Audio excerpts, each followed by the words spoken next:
Hello, welcome to Law Simmons Law School. ഇന്ന് ഞാൻ എടുക്കാൻ ഉദ്ദേശിക്കുന്ന സംഭവം എന്ന് പറയുന്നത് how to answer a legal problem. നമ്മൾ ഫസ്റ്റ് സെമസ്റ്റർ സ്റ്റുഡൻസിന് വളരെ അധികം പ്രോബ്ലം ക്രിയേറ്റ് ചെയ്യുന്ന ഒരു ഏരിയയാണ് how to answer a legal problem. ഞാൻ പെട്ടെന്ന് തന്നെ പറഞ്ഞോട്ടെ. അതിനകത്ത് ഉള്ള ഡിഫറെൻറ്റ് സ്റ്റെപ്സ് എന്ന് പറയുന്നത് തന്നിരിക്കുന്ന ക്വസ്റ്റ്യൻസ്, ആ ക്വസ്റ്റ്യൻ നന്നായി 2-3 ടൈംസ് ഒന്ന് വായിച്ചിട്ട് you have to trace out the facts നമ്മൾ എടുക്കുമ്പം ഇറലവൻറ്റ് എന്തെങ്കിലും ഉണ്ടെങ്കിൽ, ഈ കേസുമായിട്ട് ബന്ധപ്പെടാത്ത ഇറലവൻ്റ് ആയിട്ടുള്ളതുണ്ടെന്നുണ്ടെങ്കിൽ നമ്മൾക്ക് കളഞ്ഞിട്ട് റിലവൻറ്റ് പോയിൻറ്റ്സ് ആണ് ഫാക്ട്സ് ആയിട്ട് നമുക്ക് 1, 2, 3 എന്ന് പറഞ്ഞ് നമ്മൾ ചെയ്യേണ്ടത്. Then you have to raise the issues. ഒരു ഇഷ്യൂ ഇല്ല എന്നുണ്ടെങ്കിൽ ആ ഡിസ്പ്യൂട്ട്, അതായത് ഇത് ഇങ്ങനെയാണ് എന്ന് ഒരാൾ പറയുമ്പോൾ അത് അങ്ങനെയല്ല എന്ന് മറുഭാഗം പറഞ്ഞ് ഒരു ഇഷ്യൂ ഉണ്ടെങ്കിൽ മാത്രമേ ഒരു ഡിസ്പ്യൂട്ടിന് ഒരു ലോക്കസ് സ്റ്റാൻഡി ഉള്ളൂ. ഇല്ല എന്നുണ്ടെങ്കിൽ അവിടെ നമ്മൾക്ക് പോയി ഇത് കോർട്ടിൽ പോയിട്ട് ഇത് ഡിസിഷൻ എടുക്കാനുള്ള ചാൻസ് നമ്മുടെ പോകും. അതിനുശേഷം നമ്മൾ കോർട്ടിൽ ചെയ്യുന്ന അതേ കാര്യങ്ങളാണ് ഒരു ലീഗൽ പ്രോബ്ലം അനലൈസ് ചെയ്യുമ്പോൾ, ആൻസർ ചെയ്യുമ്പോൾ ചെയ്യേണ്ടത്. എന്തൊക്കെയാണ് ലീഗൽ, തേർഡ് സ്റ്റെപ്പ് എന്ന് പറയുന്നത് എന്തൊക്കെയാണ് ലീഗൽ പ്രിൻസിപ്പിൾസ് ഇൻവോൾവ് എന്ന് നോക്കുക. ഈ ലീഗൽ പ്രിൻസിപ്പിൾസ് ഇൻവോൾവ് കറക്റ്റ് ആയി അറിയത്തില്ല എന്നുണ്ടെങ്കിൽ ആ സ്റ്റെപ്പ് നമുക്ക് മാന്യമായിട്ട് അത് അവോയ്ഡ് ചെയ്യാം. ഒരു പ്രശ്നമില്ല. നമ്മൾ അറിയാൻ വയ്യാതെ തെറ്റായി ചെയ്ത് കഴിഞ്ഞാൽ നമുക്ക് ഡിസ്ക്രെഡിറ്റ് ഉണ്ടാവും. മാർക്കിംഗ് സ്കീമിൽ അങ്ങനെയാണ്. അപ്പം ലീഗൽ പ്രിൻസിപ്പിൾസ് ഇൻവോൾവ് 100% ഷുവർ ആണെങ്കിൽ മാത്രം അത് എഴുതുക.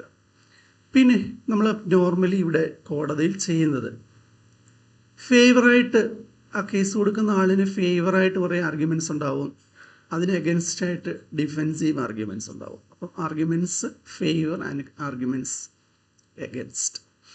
ഇത് നമ്മൾ ചെയ്തു കഴിഞ്ഞാൽ കോടതി ചെയ്യുന്ന ഒരു പ്രോസസ്സാണ് ലീഗൽ അനാലിസിസ്. ഇഷ്യൂസും രണ്ട് പാർട്ടികളുടെ ആർഗ്യുമെൻറ്റ്സും കൊണ്ട് ഒരു ലീഗൽ അനാലിസിസ് ബെഞ്ചിലിരിക്കുന്ന ഹോണറബിൾ ജഡ്ജ് ആരാണെന്ന് വെച്ചാൽ ചെയ്യും.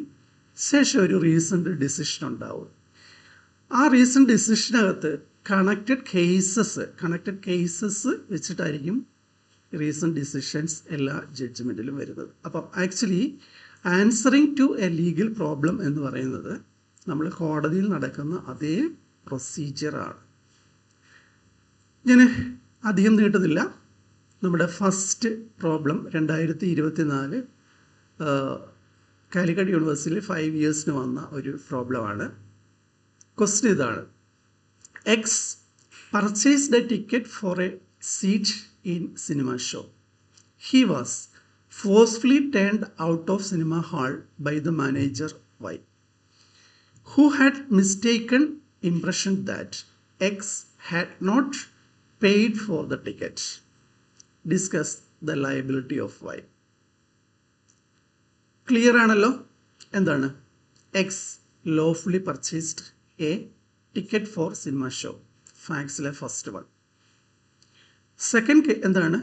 The manager Y wrongly assumed X was without ticket and he forcefully removed the ticket holder. അല്ലേ? എക്സിനെ അവിടുന്ന് ഫോഴ്സ്ഫുള്ളി റിമൂവ് ചെയ്തു. അപ്പോൾ എന്താണ് സംഭവിച്ചത്? X was prevented from watching the show despite having paid for entry through buying a ticket. അപ്പം അതാണ് സംഭവം. അപ്പം ഇതിനകത്ത് ഈ ഇഷ്യൂസിനകത്ത് നിങ്ങൾക്ക് ഞാനിവിടെ എഴുതിയിട്ടില്ല. ഫസ്റ്റ് കൊടുക്കേണ്ട ഒരു ഇഷ്യൂ എന്ന് പറയുന്നത് whether the action of Y is maintainable എന്ന് വേണമെങ്കിൽ ചോദിക്കാം. Or whether the expulsion, unlawful expulsion of eggs is maintainable എന്ന് വേണമെങ്കിൽ അവിടെ പറയാം. ഫസ്റ്റ് ഇഷ്യൂ ശരിക്കും മെയിൻറ്റെയിനബിലിറ്റിയാണ്. ഞാൻ കുറച്ചുകൂടെ കഴിഞ്ഞതിന് ശേഷം, അതായത് നിങ്ങൾ 1-2 പ്രോബ്ലംസൊക്കെ നോക്കിയതിന് ശേഷം നമുക്ക് മെയിൻറ്റെയിനബിലിറ്റിയെ പറ്റി പറയാം അടുത്ത അതിൽ തൊട്ട്. അപ്പോൾ ഇവിടെ issues is or whether X is liable four wrongfully ejecting, whether Y is liable for wrongfully ejecting X despite his valid ticket. Does Y's mistake belief, the manager's mistake belief, provide any legal defense? അപ്പം നമ്മൾ general defence ആണ് നമ്മൾ നോക്കിക്കൊണ്ടിരിക്കുന്നത്. അതിനകത്ത് possibly നമ്മൾക്ക് involve ചെയ്യാൻ പറ്റുന്ന എല്ലാ legal പ്രിൻസിപ്പിൾസും ഇവിടേക്ക് കൊണ്ടുവരാം. ടോട്ടിനകത്തുനിന്നൊക്കെ ലീഗൽ പ്രിൻസിപ്പിൾ മിക്കവാറും ഈ സെക്ഷനും അല്ലെങ്കിൽ ആർട്ടിക്കിൾ അങ്ങനെയൊന്നും അല്ല എഴുതുന്നത് കൊണ്ട് നമുക്ക് ധൈര്യമായിട്ട് ലീഗൽ പ്രിൻസിപ്പിൾസ് ഇൻവോൾവ് ടോട്ടിൻ്റെ ക്വസ്റ്റ്യൻസ് അനലൈസ് ചെയ്യുമ്പോൾ, പ്രോബ്ലം ആൻസർ ചെയ്യുമ്പോൾ നിങ്ങൾക്ക് ഉപയോഗിക്കാൻ പറ്റുന്നതാണ്. അപ്പം ഇവിടെ tort of trespass to person അല്ലെങ്കിൽ ഫോൾസ് ഇംപ്രിസൺമെൻറ്റ്, നമുക്കിവിടെ ജനറൽ ഡിഫെൻസിനകത്ത് ട്രെസ്പാസ് എന്നുള്ളതാണ് ജനറൽ ഡിഫെൻസിനകത്ത് വന്നേക്കുന്നത്. അപ്പോൾ ദെൻ എന്താണ്, എവറി പേഴ്സൺ ലോഫുള്ളി പ്രസൻറ്റ്, അല്ലേ, സിനിമാ ഹാളിൽ ടിക്കറ്റ് പർച്ചേസ് വാങ്ങി ലോഫുള്ളായിട്ട് പ്രസൻറ്റ് ചെയ്ത ആളിനെ cannot be forcefully removed without justification. ഒരു ജസ്റ്റിഫിക്കേഷനും ഇല്ലാതെ അയാളെ ഫോഴ്സിബിളി റിമൂവ് ചെയ്യാൻ പറ്റില്ല. എന്താണ് ഇതിലെ action done under mistake is no excuse in civil wrong. അപ്പം മിസ്റ്റേക്ക് ഓഫ് ഫാക്റ്റ് എന്ന് പറയുന്നത് ടോട്ടിനകത്ത് ഒരു ഡിഫെൻസ് അല്ല. അപ്പോൾ action done under mistake is no excuse in civil wrongs. Also the contractual rights must be honored once consideration, അതായത് ticket payment ആണ് ഇവിടുത്തെ കൺസിഡറേഷൻ. അതിന് എന്താണ് അയാൾ വരുത്തിയ എന്താണ് എക്സ്പെൻസ്, ടിക്കറ്റിൻ്റെ മണിയാണ് അവിടെ എന്താണ് കൺസിഡറേഷൻ എന്ന് പറയുന്നത്. Contractual rights must be honored once consideration of ticket payment is complete. Okay, അപ്പോൾ നമ്മൾ ഫാക്ട്സ് കണ്ടു, ഫാക്ട്സ് ഇഷ്യൂസ് കണ്ടു, ദെൻ ലീഗൽ പ്രിൻസിപ്പിൾ. ഇനി ആർഗ്യുമെൻറ്റ്സ്. എക്സ് ആണ് ഇത്, എക്സ് വേഴ്സസ് വൈ എന്ന് പറയുന്നതാണ് കേസ്. അതായത് ടിക്കറ്റ് പർച്ചേസർ വേഴ്സസ് മാനേജറാണ് കേസ്. അപ്പോൾ arguments in favour of X plaintiff. എന്താണ് അയാൾക്ക് പറയാൻ പറ്റുന്ന ആർഗ്യുമെൻ്റ് എന്താണ്? He had a valid contractual right to occupy the seat, അല്ലേ. അതേപോലെ മാനേജറുടെ mistake of fact is no defence in ടോട്ട്. മൂന്നാമത് പറയാൻ പറ്റുന്നത് the act amounted to trespass to person and breach of contract എന്ന് പറയാം. Then X suffered humiliation and mental distress. പിന്നെ violation of his legal right is actionable per se. അപ്പോൾ violation of legal right എന്ന് പറയുമ്പോഴത്തേക്ക് നമുക്ക് എന്ത് വന്നു? ഏതാണ്? ഇഞ്ചൂറിയ സിനെ ഡാംനം, അല്ലേ. Violation of legal right, injury without legal violation of legal right without any injury.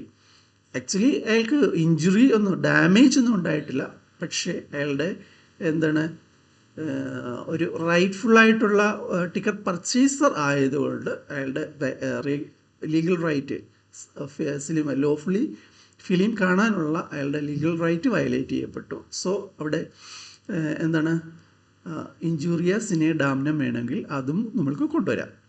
അപ്പോൾ അതേസമയം ഡിഫെൻസ് മാനേജറുടെ ആർഗ്യുമെൻറ്റ്സ് എന്താണ്? The acts was on good faith that lack of malice. അതായത് ശരിക്കും ടിക്കറ്റ് ഇല്ല എന്നാണ് വിചാരിച്ചത്, ഗുഡ് ഫെയ്ത്തിലാണ് ചെയ്തത്.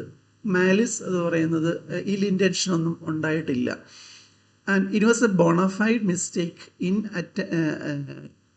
Mistake intended to protect the property rights. അയാളുടെ പ്രോപ്പർട്ടി, അയാളുടെ വിത്തൗട്ട് എന്താണ് ലീഗൽ ടിക്കറ്റിലെ സിനിമാ ഹാളിലേക്ക് ഉള്ള സിനിമ ഹാൾ ആ പ്രോപ്പർട്ടിയിലേക്ക് ട്രസ്പാസ് ആണ് എന്ന് ബോണാഫൈഡായിട്ട് ഞാൻ വിചാരിച്ചു, ഗുഡ് ഫെയ്ത്തിലാണ് ഞാനിത് ചെയ്തത് എന്ന് ഒക്കെ പറഞ്ഞ് മാനേജർക്ക് ഡിഫെൻഡ് ചെയ്യാം. And there is no intentional harm was caused. ഒരു ഇൻറ്റൻഷൻ ഇല്ല. ഇൻറ്റൻഷൻ ഉണ്ടെങ്കിൽ മാത്രമേ ഇത് തെറ്റ് ചെയ്തു എന്ന് പറയാൻ പറ്റുള്ളൂ എന്നൊക്കെ ഉള്ളൊരു ഇവിടെ കൊണ്ടുവരാൻ പറ്റും. അപ്പോൾ ലീഗൽ അനാലിസിസ് വന്നു. ആർഗ്യുമെൻറ്റ്സ്, രണ്ട് സൈഡിൻ്റെ ആർഗ്യുമെൻറ്റ്സ് കൊണ്ടുവന്നു.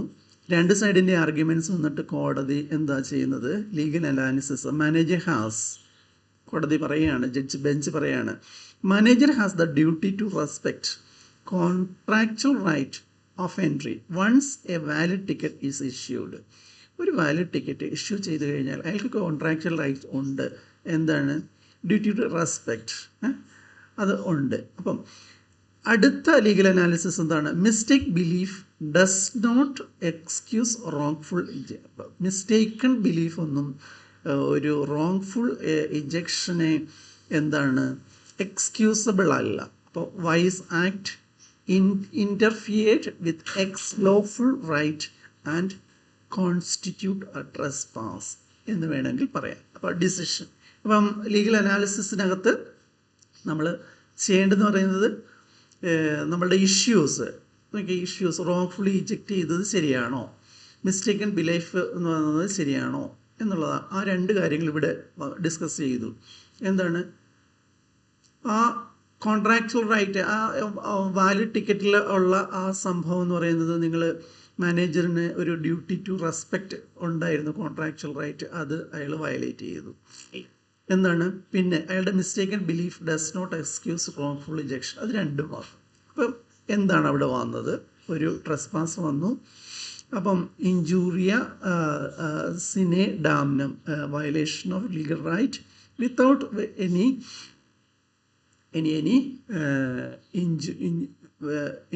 വിതൗട്ട് എനി ഡാമേജ് ഇഞ്ചുറി എന്ന് വേണമെങ്കിലും പറയാം. അപ്പോൾ സോ ഡിസിഷൻ എന്താണ്? Y is liable for wrongful expulsion and trespass to person.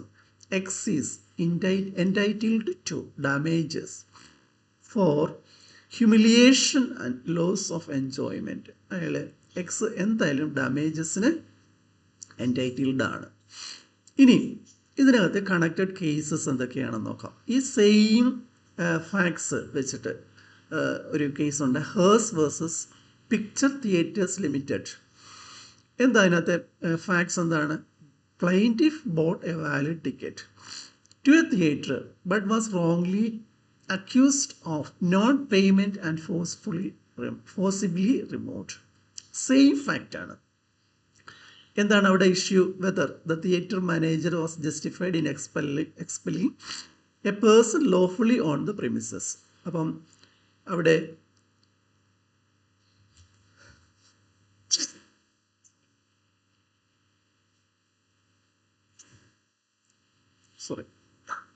So decision എന്തായിരുന്നു? The court held manager liable. A valid ticket confers contractual rights and a mistaken belief gives no defence. അപ്പം mistake എന്ന് പറയുന്നത് ടോട്ടലൊരു defence അല്ല എന്ന് പറഞ്ഞു. അപ്പോൾ first case വന്നു. Second case Constantine versus Imperial London hotel limited. അവിടെ സംഭവം എന്ന് പറയുന്നത്, അയാൾ ഹോട്ടൽ റൂം എടുത്തിരുന്നു. A West Indian cricketer though holding a room reservation was refused accommodation due to racial basis. അപ്പം എന്താ ഇവിടെ സംഭവിച്ചത്? ഇഷ്യൂ എന്താണ്? Whether unjust expulsion is a of a lawful guest amounts to civil wrong. Decision എന്തായിരുന്നു? The court held the hotel liable, ഹോട്ടലിനെ ലയബിളാക്കി for the breach of duty towards the lawful entrance. അപ്പം അവിടെയും ഇത് തന്നെ നമ്മൾക്ക് ഈ സംഭവം തന്നെ സെയിം സംഭവമാണ്. ദെൻ അഷ്ബി വേഴ്സസ് വൈറ്റ്, നമുക്ക് അതും വേണമെങ്കിൽ ഇവിടെ കൊണ്ടുവരാൻ പറ്റും. എന്താണ്? ആ voter was wrongfully prevented from voting through voting though entitled by law. Law entitle ചെയ്യുന്നത് അയാൾക്ക് വാലിഡ് വോട്ടുണ്ട്, വോട്ട് ചെയ്യാൻ പറ്റും, പക്ഷെ അത് അയാളെ പ്രിവെൻറ്റ് ചെയ്തു. അപ്പോൾ എന്താ, whether violation of legal right without damage is actionable ആണോ? Yes. Held injurious in a dam violation of legal right without damage is actionable. Okay, അപ്പോൾ അതാണ് ഫസ്റ്റ് പ്രോബ്ലം നമ്മൾ ഡിസ്കസ് ചെയ്തു. പ്രോബ്ലത്തിനകത്ത് എന്തൊക്കെയാണ് വേണമെന്ന് പറഞ്ഞിരുന്നത്? Facts, issues, legal principles involve, അത് നമുക്ക് നന്നായിട്ട് അറിയാവുന്നുണ്ടെങ്കിൽ മാത്രമേ അത് ചെയ്യാവൂ. പിന്നെ arguments in favour of plaintiff, arguments against, അതായത് ഡിഫെൻസ്. പിന്നെ ലീഗൽ അനാലിസിസ്. ഇത് എല്ലാം കേട്ടതിന് ശേഷം ബെഞ്ചിൽ ചെയ്യുന്നതാണ് ഡിസിഷൻ. ലീഗൽ അനാലിസിന് അനുസരിച്ചും ആർഗ്യുമെൻറ്റ്സിനനുസരിച്ചും ലീഗൽ പ്രിൻസിപ്പിൾ അപ്ലൈ ചെയ്തിട്ട് ഓരോ ഇഷ്യൂസിലും അപ്ലൈ ചെയ്തിട്ട് ലീഗൽ അനാലിസിസ് മുഖേന എന്താണ് ഡിസിഷനിലേക്ക് വരും. ആ ഡിസിഷനകത്ത് ഡിസിഷൻ എന്ന് പറയുന്നത് കണക്റ്റഡ് കേസിൽ നിന്നുള്ള റീസൺസ് വെച്ചിട്ടായിരിക്കും ഡിസിഷൻ എടുക്കുക എന്ന് പറഞ്ഞത്. അപ്പം സെക്കൻഡ് പ്രോബ്ലത്തിലേക്ക് പോവാം. സെക്കൻഡ് പ്രോബ്ലം എന്താണ്?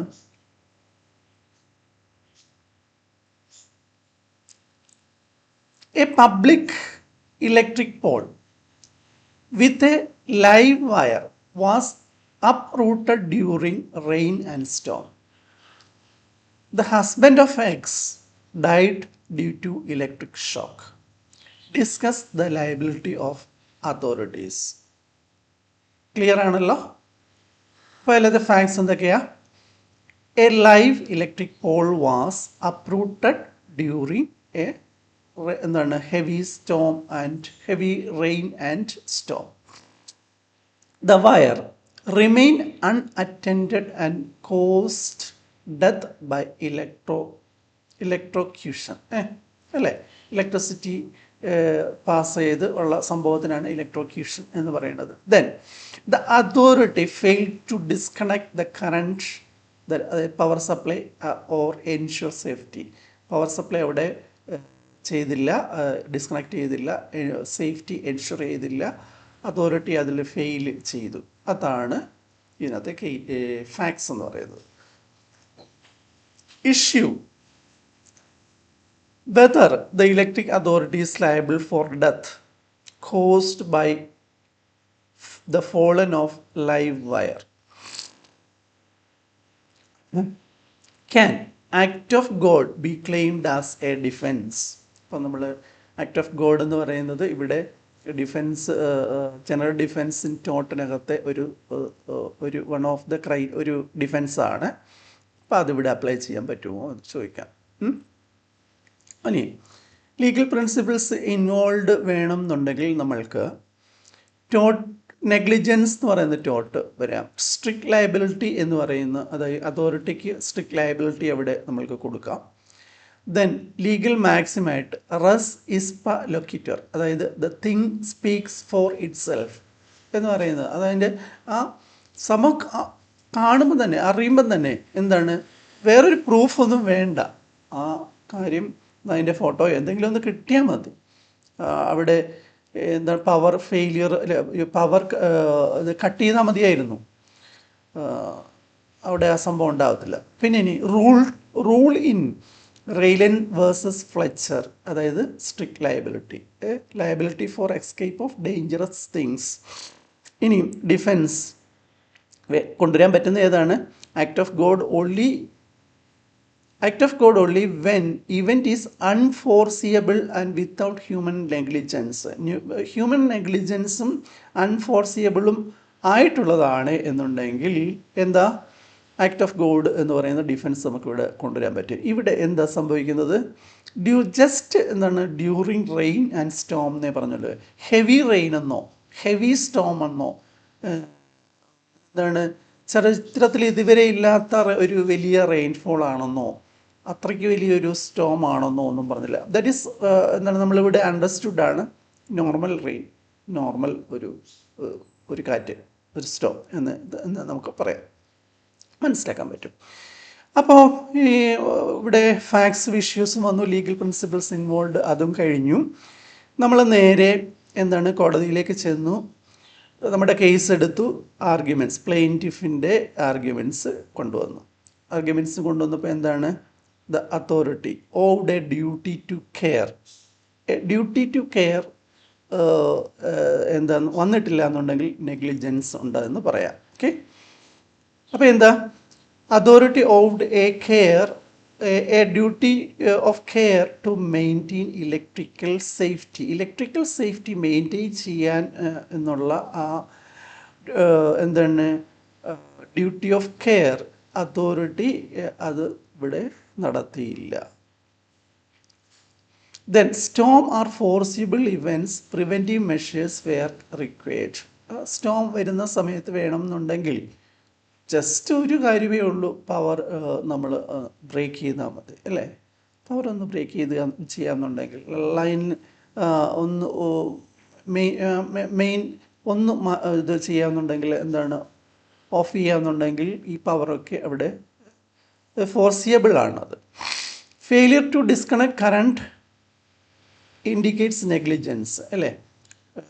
ആരെങ്കിലും ഒരാൾ ഡ്യൂട്ടി ഓഫ് കെയർ ഓഫ് ചെയ്യുന്ന ഒരാൾ ഡ്യൂട്ടി ഓഫ് കെയർ ചെയ്യേണ്ട ഒരാളത് കെയർ എടുത്തിട്ടില്ല, സേഫ്റ്റി മെഷേഴ്സ് എടുത്തിട്ടില്ല എന്നുണ്ടെങ്കിൽ എന്താണ് അവിടെ ഒരു ഫെയിലിയർ വന്നു. അപ്പം ഇവിടെ എന്താ സംഭവിച്ച? ഫെയിലിയർ ടു ഡിസ്കണക്ട് കറണ്ട് ആണ്, failure to disconnect power supply ആണ്. അത് എന്താണ്? That indicates the tort of negligence അല്ലേ? So electricity being inherently dangerous attacks strict liability അല്ലേ? സ്ട്രിക്റ്റ് ലയബിലിറ്റി, ഭയങ്കര ഡേഞ്ചറസ് സാധനം എസ്കേപ്പ് ചെയ്യുക എന്നാണ് പറഞ്ഞത്. അവിടെ സ്റ്റോർ ചെയ്ത സാധനം എസ്കേപ്പ് ചെയ്തപ്പോഴത്തേക്ക് സ്ട്രിക്റ്റ് ലയബിലിറ്റി അട്രാക്റ്റ് ചെയ്യുന്ന ആ ടോർട്ടും അട്രാക്റ്റ് ചെയ്യപ്പെട്ടു. ഇനി defence of act of God എന്ന് പറയുന്നത് ഇന്നാപ്ലിക്കബിൾ ആണ്. എന്താ? Where negligence contributes. നെഗ്ലിജൻസ് ഇവിടെ അട്രാക്റ്റ് ചെയ്യുന്നുണ്ട്. സോ ഇവിടെ സംഭവിച്ചത് എന്താണ്? ആക്ട് ഓഫ് ഗോഡ് എന്ന് പറയുന്ന ഡിഫെൻസ് ഇവിടെ ആപ്ലിക്കബിൾ അല്ല. ഇനി അതാണ് പ്ലെയിൻറ്റിഫിൻ്റെ, അതായത് കേസ് കൊടുത്ത ആളിൻ്റെ ആർഗ്യുമെൻറ്റ്സിന് ഇതിനുള്ള ഡിഫെൻസ് നോക്കാം. Storm was a natural unforeseeable calamity. നാച്ചുറലായിട്ടുള്ള ഒരു സാധനമാണ് സ്റ്റോം, അൺഫോർസിയബിൾ ആയിരുന്നു. അൺഫോർസിയബിൾ എന്ന് നമുക്ക് പറയാൻ ആക്ച്വലി പറ്റത്തില്ല. മഴ വന്ന സമയത്ത് അല്ലെ സ്റ്റോം വന്ന സമയത്ത് അതങ്ങ് ഓഫ് ചെയ്താൽ മതി. പൊട്ടി വീഴുകയും ഉടൻ തന്നെ ആൾ വന്ന് കയറുകയും ആണെന്നുണ്ടെങ്കിൽ ഓക്കെ എന്ന് പറയാം, അൺഫോർസിയബിൾ ആണെന്ന് പറയാം. The fall occurred suddenly despite all precautions എന്ന് അതോറിറ്റിക്ക് പറയാം. The event was beyond human control, so it is an act of God എന്ന് വേണമെങ്കിൽ പറയാം. ബിയോണ്ട് കൺട്രോൾ ആണ് എന്നുണ്ടെങ്കിൽ. അപ്പോൾ ഇത് ഒക്കെ തന്നെയാണോ എന്ന് നിങ്ങൾ തന്നെ ഒന്ന് ആലോചിച്ച് നോക്കൂ.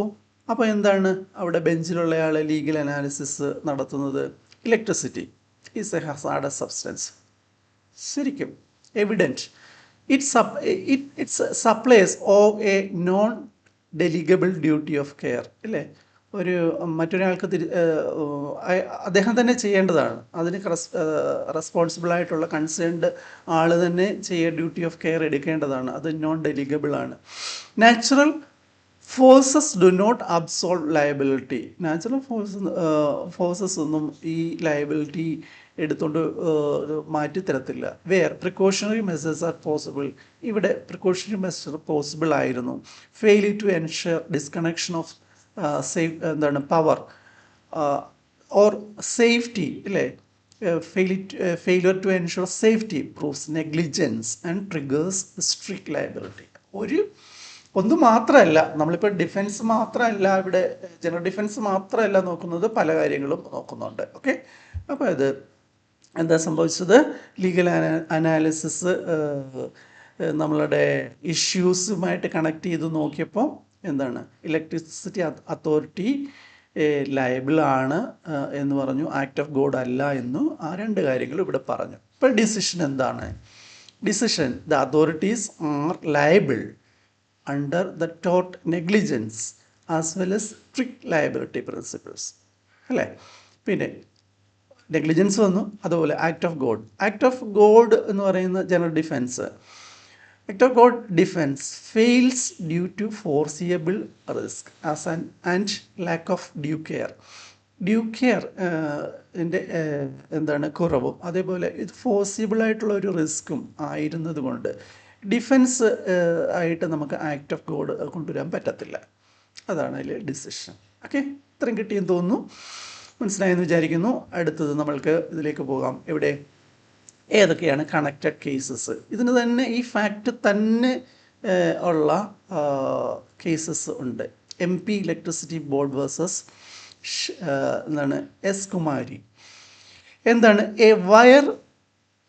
Live wire broke and remained on the road causing death. Same thing ആണ്. Whether electricity board was liable despite the accident occurring during rain. അത് റെയിൻ സമയത്ത് തന്നെയാണ് സംഭവിച്ചത്, പക്ഷേ റെയിനി സീസണിലാണ്. പക്ഷേ എന്താണ് സുപ്രീം കോടതിയുടെ ഡിസിഷൻ എന്തായിരുന്നു? Supreme court held that board is strictly liable, electricity being inherently dangerous, the defense of act of God failed. ഇപ്പം ജനറൽ ഡിഫെൻസും ആക്ട് ഓഫ് ഗോഡ് എന്ന് പറയുന്ന ഡിഫെൻസും നെഗ്ലിജൻസ് ഉള്ളതുകൊണ്ടും അവിടെ എന്താണ് ആ ജനറൽ ഡിഫെൻസ് അപ്ലൈ ചെയ്യാൻ പറ്റിയില്ല. ഇനി റെയിലൻസ് വേഴ്സസ് ഫ്ലെച്ചർ നമുക്ക് എപ്പോഴും അറിയാവുന്ന കേസാണ്, അതും ഇതിനകത്ത് വരാം. എന്താണ് അതിനകത്ത് ഫാക്റ്റ്? എന്താണ് റെയിലൻസ് വേഴ്സസ് ഫ്ലെച്ചറിനകത്തെ ഫാക്റ്റ് എന്താണ്?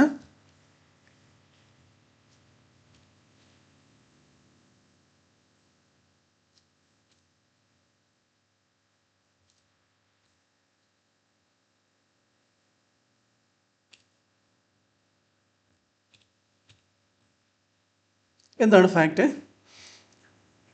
A reservoir burst flooding the plaintiff's mine, അല്ലേ?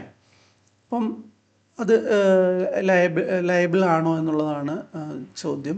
Whether a person keeping dangerous thing. ഇവിടെ ഇലക്ട്രിസിറ്റി ഡേഞ്ചറസ് ആണ്, ആ സാധനമാണ് എക്സ്കേപ്പ് ചെയ്തത്. എങ്ങനെയാണ്? വയറിൻ്റെ ബ്രേക്കിംഗ് മുഖാന്തരം.